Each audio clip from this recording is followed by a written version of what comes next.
Welcome back to the second part of today's plenary session. Today, as you will know, we are focused on nature and the actions that we need to take in order to make sure that we halt nature loss and build back resilience. I am really pleased to welcome to this second part of the session our two speakers. So EmmaHoward Boyd, who is the chair of the Environment Agency, and Ray Young, Executive Vice President and CFO of ADM. I will introduce both of the speakers in a little bit more detail, but first just would like to thank Professor Siddhartha Dasgupta for sharing his opening remarks and insights into the work that he's been doing for the Treasury. I'm very much looking forward to the final conclusions from the Dasgupta review and the insights and recommendations in actions that we can take. So to get us going, Emma, I'd love to turn to you first. You, as chair of the Environment Agency, have a wealth of insight into the importance of nature and what we need to do. So could you say a little bit to get us going on the key risks of inaction if we don't do something to protect and restore biodiversity and nature? Oh, Emma, just a moment. There you go. I think we can now hear you. Fantastic. So Jessica, great to be here today joining the event, and hopefully you can now hear me loud and clear. Chairing the Environment Agency, the way I see nature-based solutions and nature recovery very much links to our role on the adaptation and resilience agenda. Put simply, how we prepare for the climate shocks that we are now seeing. And I think we only need to look to yesterday's speech from the UN Secretary General to understand the perilous place we are now in, something that His Royal Highness Prince Charles has talked about for many, many years, the importance of the state of nature and nature recovery.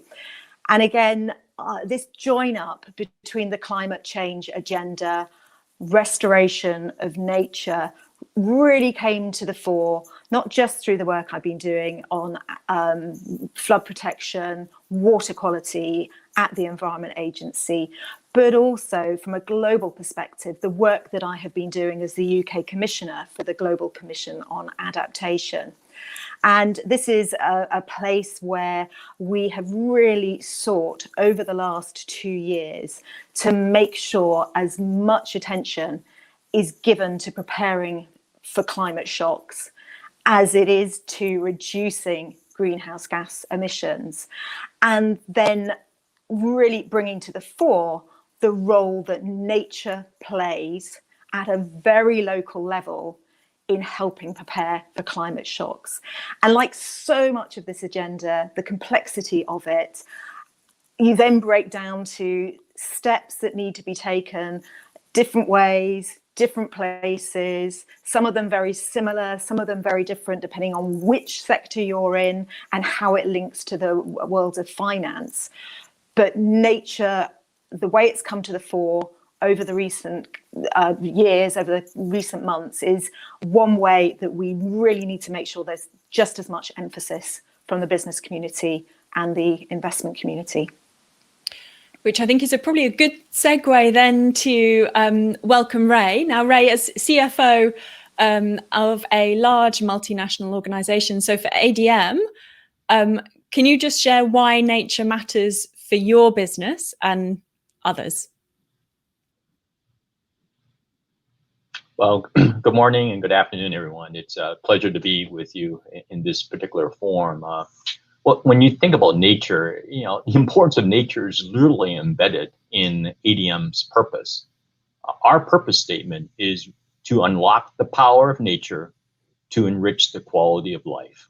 So there's nothing more profound than nature in terms of the existence of this company. So for those who are not as familiar with ADM, like, we are one of the largest agricultural merchandisers, processors, and food ingredient companies in the world. We're headquartered in Chicago. I'm in my office in downtown Chicago right now. but we are literally involved in like 160 countries around the world. And what we do is we take natural materials, from soybeans, corn, wheat, citrus, and transform them into sustainable, renewable products for consumers around the globe, from ingredients that you will find in the food at your dinner table, to substitutes for petroleum-based plastics, to plant-based meat substitutes. So when I think about ADM and think about our businesses, the issue of nature and sustainability is really core to our company's existence, as well as core to our company's future. And so let me delve into this a little bit more. When I think about ADM, again, we're one of the great global ag food supply managers in the world.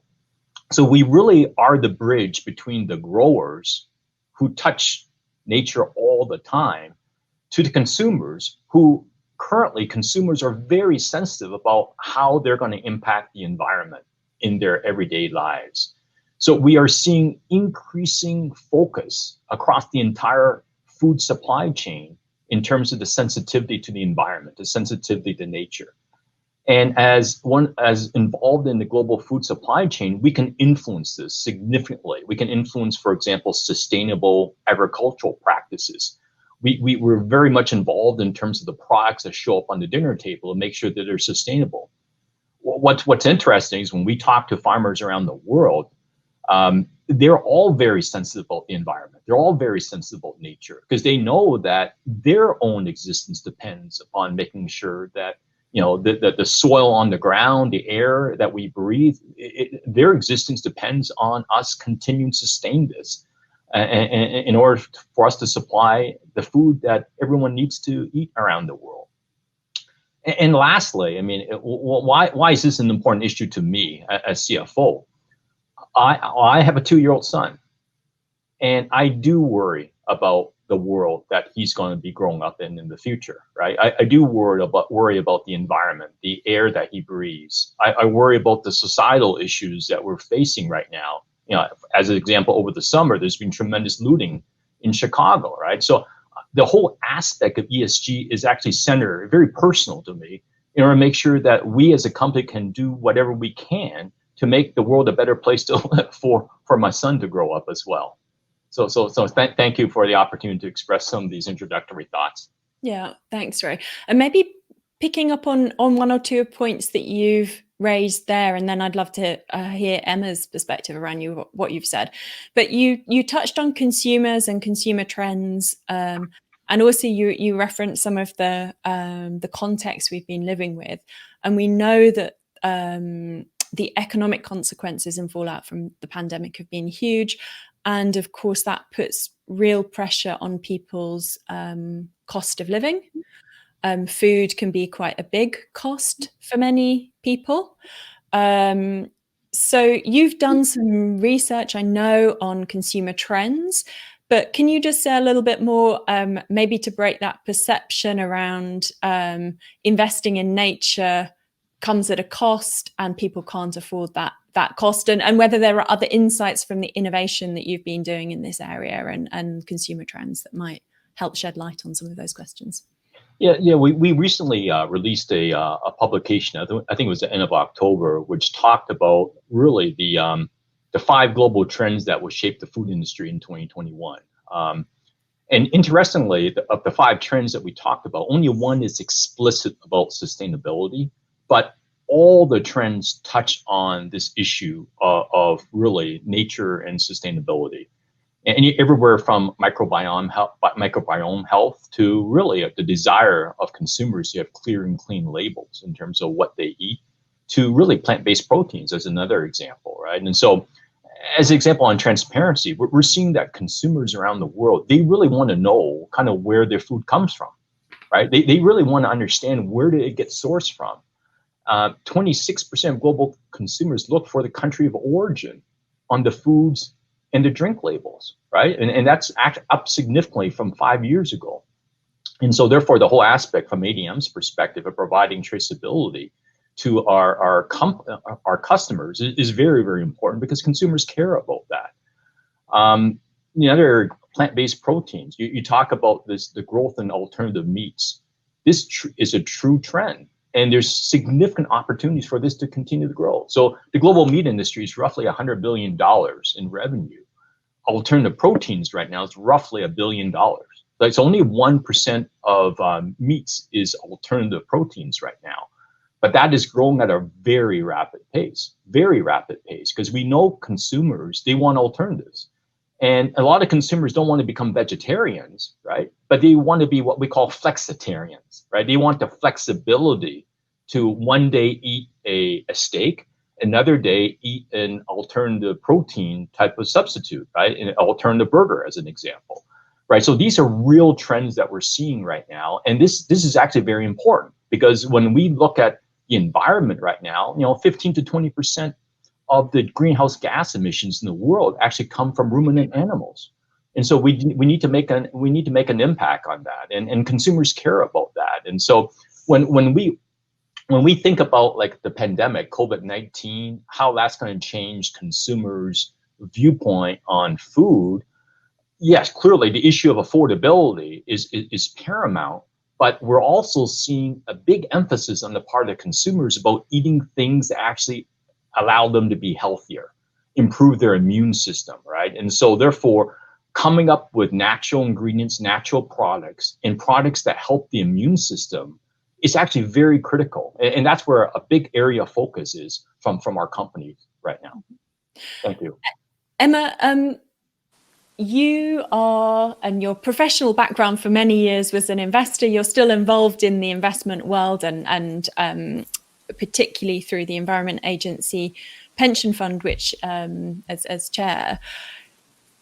I'd love to hear from you whether you're seeing some of these trends impacting the investment world as well, and how investors are grappling with both investing in the solutions, but also understanding the risks.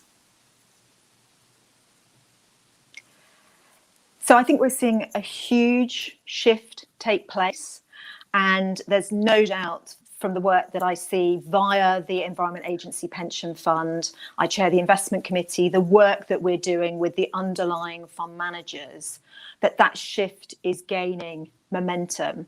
And really encouraging to hear from Ray, the focus on key trends, the build up in that momentum. I suppose, having worked in this area for most of my career, I am still struggling with the pace of change and whether it is happening and accelerating at a level that will really get us on track. So I've often sat on a panel like this, and we have been cheerleading for the change, highlighting the shift in assets under management, which are taking climate change, beginning to take nature far more seriously.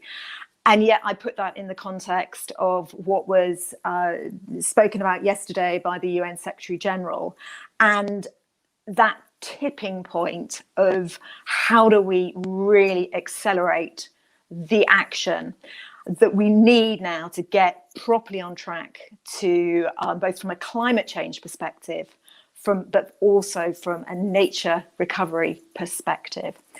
And this is where I think we all need to hold up the mirror and ask ourselves whether we are acting at the pace that we would like to see. So it's not just 2-year-old children, my children are in their 20s, but it's also for us. This is about our future, and we know that temperature rise is already above 1 degree. This has to be the decade of climate delivery. So we're constantly, with our pension fund, looking at how we can work with our fund managers to speed up that transition. And we know, as a relatively small pension fund, 4 billion, we can do that in different ways, through our advocacy, through our direct investments. One of the bits of our pension fund that I am most proud of is something called our Targeted Opportunities portfolio. And this is where, because we've had strong performance, because we are a fully funded pension fund, because we are value for money in terms of the contributions as a sponsor, this is where we are doing our sort of investment in future trends. And that is where we are seeing some of our investments in real assets, some of our investments directly into nature-based solutions. And that is where I would encourage all fund managers, all involved in the finance sector, to really focus some attention. This for us may be our sort of hedge on the future, maybe our slightly more risky bit of the portfolio. But from my perspective, because of the performance we're seeing throughout the pension fund, this is a risk worth taking. The other thing that we're doing is the Environment Agency itself. So we are a regulator. We are also responsible for flood and coastal erosion risk management in England, is using our programs to also work out how best to see nature recovery, but also to see how the money that is invested directly from government. So this year we've seen the government increase our capital investment around flood spend from up to 5.2 billion over the next 6 years. But we are seeing how we can crowd in investment from the private sector to learn how we make sure that the investment from the public sector is mirrored, amplified, and sped up by involving the private sector too. Yeah. And maybe this is a question to both of you, but if you were on opposite sides of the table rather than different sides of the screen in an investor meeting, so Emma, what kind of questions you touched when you were talking there about some of the challenges you might throw out, that we need to throw out to ourselves, but also as an investor throwing out to companies, of the kind of action that you would really be wanting to see? And then Ray, I'd be interested whether you are getting that kind of question from your investors, or other questions that are really helping you to be held to account, or what you would love to hear them asking you. So maybe Emma first, what kind of questions would you be throwing out to companies? So right now, from any chief executive, from any CFO, I would be expecting them to be telling me how they are responding to these trends. I have heard on too many occasions back in the day when I was sitting in fund management meetings, hear it in annual results presentations. I would be hearing from CFOs, CEOs that we're not being asked these questions. Given what we know now, given the change in demands, I would be expecting this to come out naturally through the presentations, the results presentations, the updates, parts of investor relations roadshows.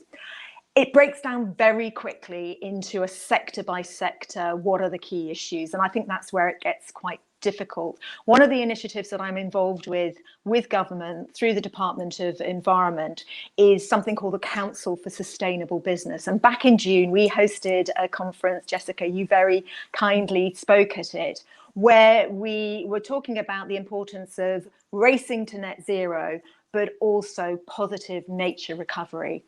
On the back of that event, and we had a large proportion of the FTSE 100 CEOs attending, we have decided, alongside Das Gupta review, in preparation for that announcement, probably in the spring next year, to publish a handbook going through different key sectors to show what some of the no regrets aspects that we would be expecting companies in different sectors to do. And that will range from, water companies to retailers to indeed the finance sector, because we know that very quickly it gets quite complicated. And, we've heard very clearly from Ray what he needs to focus on from a food perspective. It's very different for different companies and different sectors.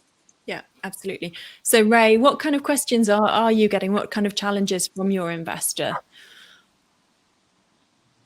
Well, what's interesting is, I've been the CFO for 10 years now for ADM. And I would say that the first 5-7 years, the questions I've been getting from investors as it relates to sustainability were primarily from European investors. Right. So whenever I do a European roadshow, I would be getting those questions and I'll be responding to them.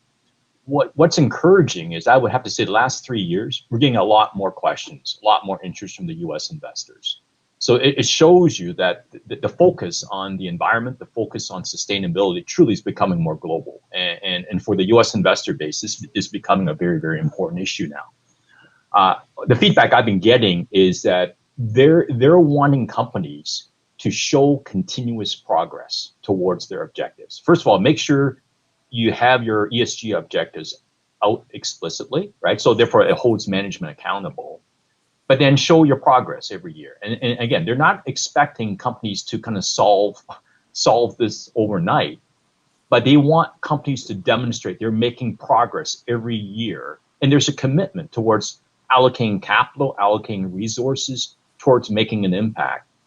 And so from an ADM perspective, we clearly, in our non-deal roadshows and in our materials, we clearly have ESG in the forefront of our materials.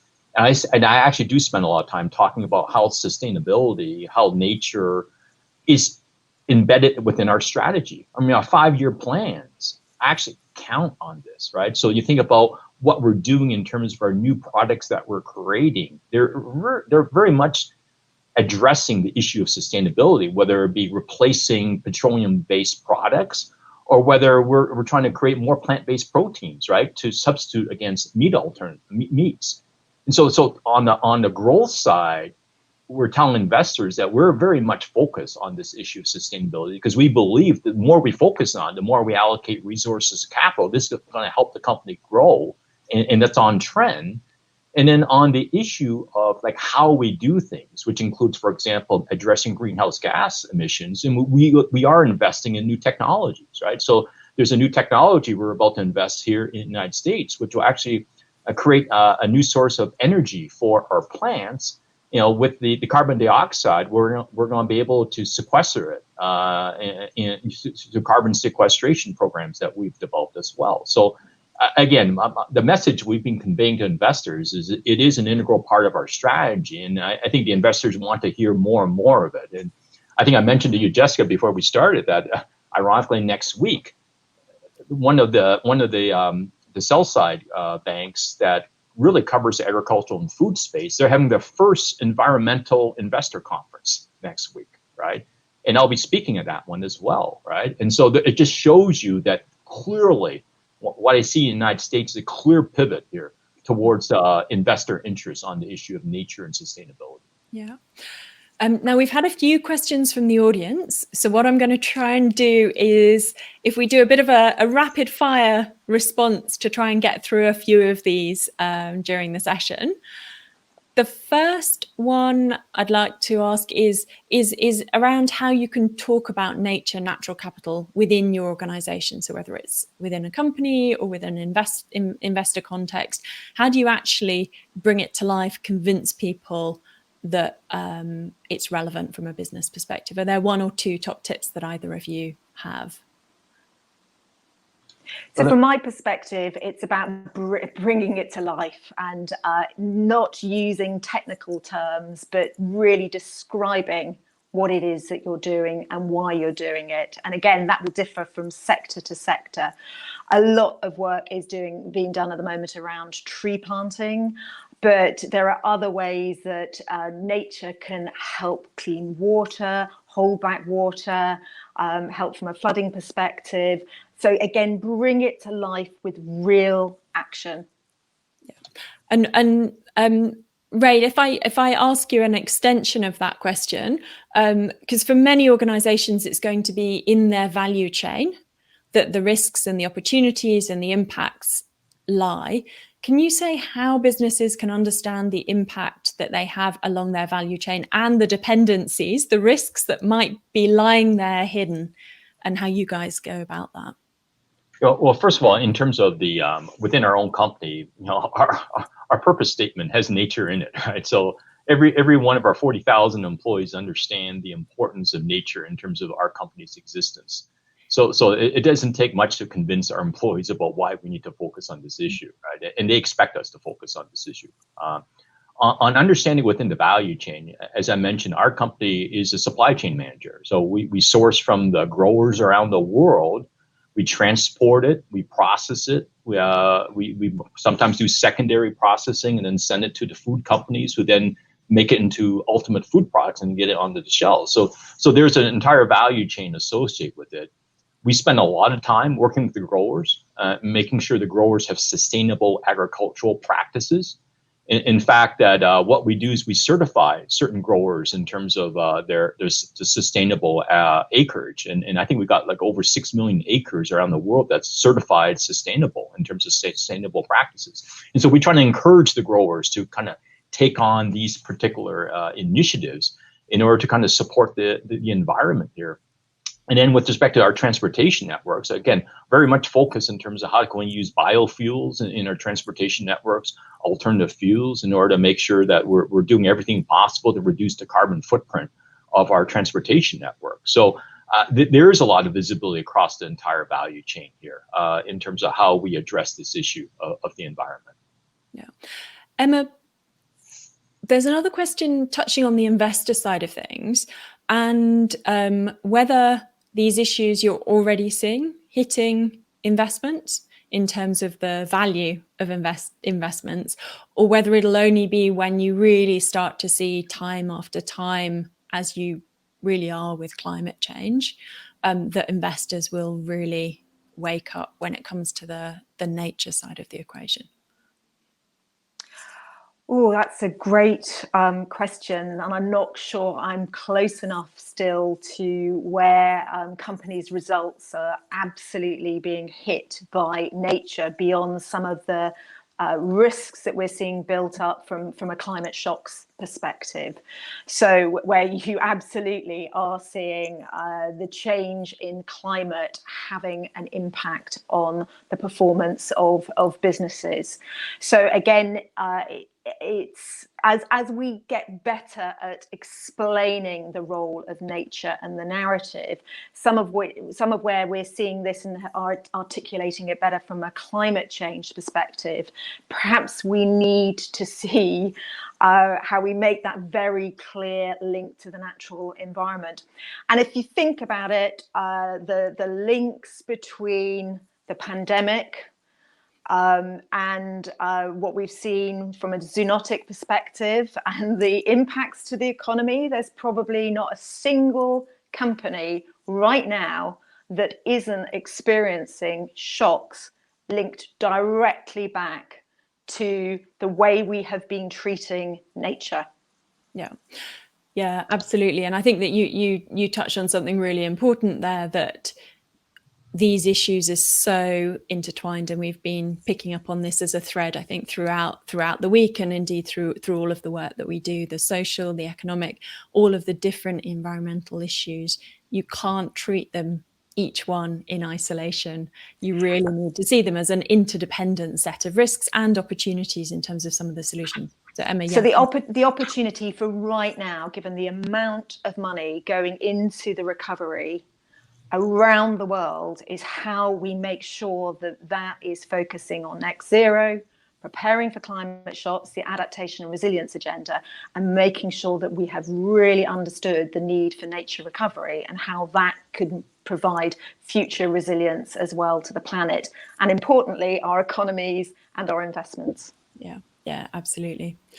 Now we're getting close to the finish time, so I would like to just ask you both one final question to close, and that's really to leave people with your thoughts on the key concrete actions.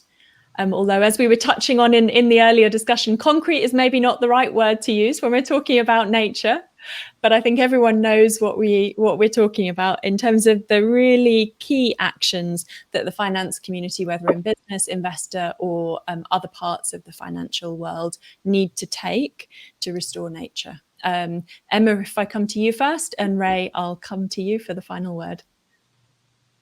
Emma, this is not just about disclosure. This is about understanding the risks that a declining natural environment is having across the business and the investment community. So we need to get to grips with that at pace. And I think it is that at pace, which is because there's not one single action, but it is something that we need to treat with real urgency. Ray. Yeah, let me give you perspectives from three parts of finance. Number one, from an operating CFO's perspective, like myself, right? It's critical that the operating CFOs really help drive the strategy of their companies and incorporate sustainability and ESG as part of the strategy here, right? And so for myself, capital allocation decisions in order to make sure that we are supporting, the sustainability agenda is critical, right? And the operating CFO has a critical role to play in that. Secondly, from a fund manager's perspective, and Emma touched upon that, making investment decisions that drive advancements in terms of technologies that will support the advancement of addressing a lot of these issues that we have in front of us, right? And that will, making those decisions will attract capital, right? It's kind of like a circular. It's like it's a rotating wheel, right? The more the investment community kind of makes these investments, the more capital is going to come to support these new technologies that will frankly help the environment in the future. And then thirdly, the regulatory bodies, right? The regulatory bodies need to continue to promote transparency on the ESG issues to allow investors and stakeholders to make the right decisions. And so I think the finance community needs to continue to talk about this issue, right? This is not a chief sustainability officer issue. This is a senior management issue. It's a senior finance community issue. So therefore, I think the more and more we talk about it, the more and more people will get behind it. And I think we really will move the needle in terms of advancing this agenda for all companies around the world and for all stakeholders around the world. So thank you. Great. Well, thank you. Can I make one more point? And we see it in terms of some of the transparency initiatives. That are we greening finance, or are we financing green? And it's the same with nature. We can talk about the transparency. Do we understand what's going on with nature? Are we financing its nature recovery? And organisations like the Green Finance Institute that have been set up in London are absolutely focusing on the financing the green, and that is where we need to make sure that we're putting our efforts to, not just transparency. Thank you. Yeah, absolutely agree with that. You need the information, but you need to do something with it, and we need to do something with it now. So I'd like to thank both of you. Really insightful comments from you. And we will be picking up on some of those themes, some of those action areas throughout the next week of the summit. So do watch out for that, whether it is how you can set ambitious targets, whether it is about how you embed into everyday decisions, or indeed have the information to measure what matters and report on it. Tomorrow, however, the last day of the summit this week, where we're looking at the key trends and themes, we're going to be looking at disruptive technology. So we'll be picking up on some of the themes that we've touched on in today's discussion. And I know there were some questions in the Q&A thread looking at the role that technology plays. So we'll be answering some of those questions during the plenary tomorrow. And so hope to see you back then. Thank you all for watching, and a special thanks to Emma and Ray for sharing so many insights. Thank you both. Thank you.